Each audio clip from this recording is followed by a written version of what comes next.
शहजादा और सहराई कज़्ज़ाब।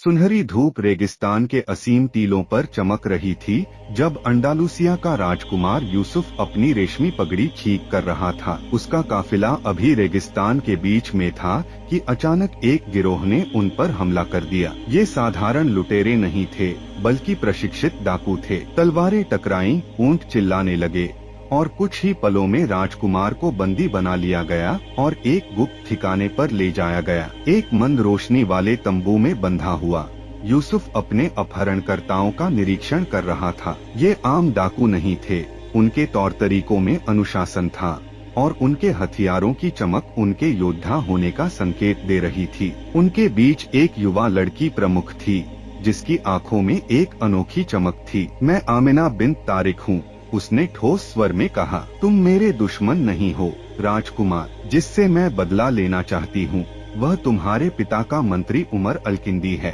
उसने मेरे परिवार के साथ विश्वासघात किया और हमें तबाह कर दिया। यूसुफ के मन में विचारों का तूफान उठने लगा। उसे हमेशा उमर पर संदेह रहा था, जो दरबार में अत्यधिक शक्तिशाली हो चुका था। अगर आमिना सच कह रही थी तो उसकी लड़ाई न्यायसंगत थी। अगले कुछ दिनों में आमिना और यूसुफ के बीच लंबी बातचीत हुई। आमिना ने बताया कि उमर ने व्यापारिक मार्गों पर कब्जा करने के लिए उसके गांव को नष्ट कर दिया था। वह बच गई और रेगिस्तानी योद्धाओं के बीच पली बढ़ी। यूसुफ भले ही कैद में था लेकिन आमिना की न्यायप्रियता से प्रभावित हुआ। एक रात जासूसों ने सूचना दी कि उमर की सेना उनके ठिकाने की ओर बढ़ रही है। वह न केवल राजकुमार को पकड़ना चाहता था बल्कि आमिना और उसके साथियों को भी समाप्त करना चाहता था। इस साझा दुश्मन के खिलाफ यूसुफ ने एक बड़ा निर्णय लिया। मैं तुम्हारे साथ लड़ूंगा, उसने आमिना से कहा। अगर हम जीत गए